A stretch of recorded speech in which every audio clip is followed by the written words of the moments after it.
I am not sure if this is for you, but whether or not you're looking to buy or sell now or in the future, you or someone you know is going to transact in real estate.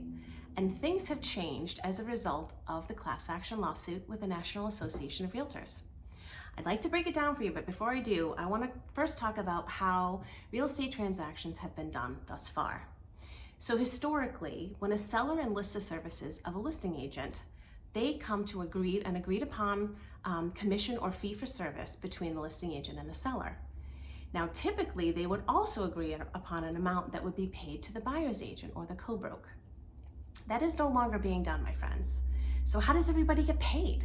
Well, let's break it down. I'm going to first start with buyers because this is kind of the more complex side of the matter. Now, oftentimes, buyers that come to me haven't even been actively looking. They might just see a property and it sparks their interest and it becomes the catalyst for them to make a move, okay? Now, those people already know me, like me, and trust me, and they want to work with me. However, if you find yourself in a situation where you're across the table from an agent and they're asking you to sign a buyer agreement, just beware. We now are mandated by law to sign a buyer agreement before we tour a property with any buyer. That even means a virtual tour, okay?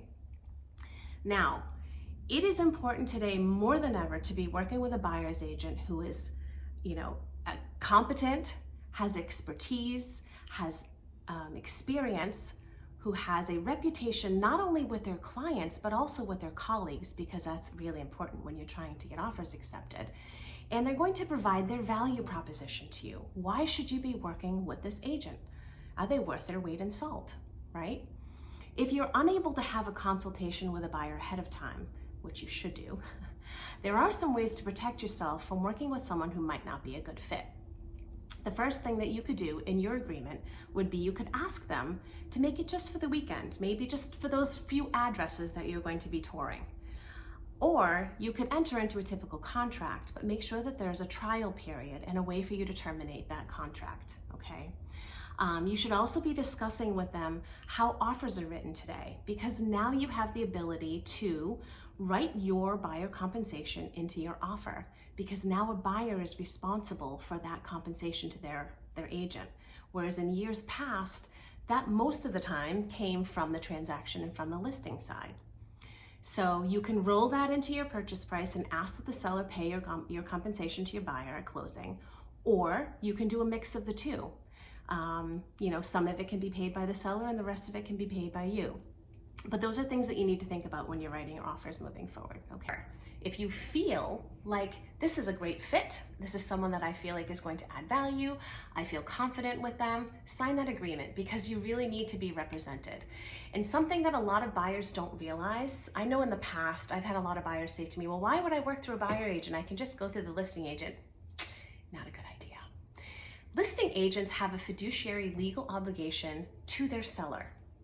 Now, while you might think that, oh, well, if I just go through the listing agent, I'm gonna get a good deal, I have a higher likelihood of getting my offer accepted, that's actually the opposite, because what you don't know is now, as a result of these separated compensations to these agents, a lot of brokerages are now charging the seller an extra fee if an unrepresented buyer makes an offer on their property. So that kind of kicks you down a little bit, right? It is really advantageous for you to have your own representation and figure out a way to take care of that compensation to your agent. So that being said, get yourself a good agent, okay? Now for my sellers, you're not obligated to pay a penny of buyer compensation on the other side. However, as a seller, I highly recommend that you entertain any and all offers, whether they include buyer compensation or not, and here's why. Buyers obviously in the past were not responsible for much of their compensation, if any. So now they have to come to the table with thousands and thousands of extra dollars that they might not have. Therefore, it could push them out of affording your property. By entertaining these offers, you're allowing more buyers to be able to purchase your home, you're increasing the demand, therefore selling your home for more money, right? Just be sure that when you're going over these offers with your listing agent, that they're breaking it down for you by term. What works best for you? What is the net price on these offers, right?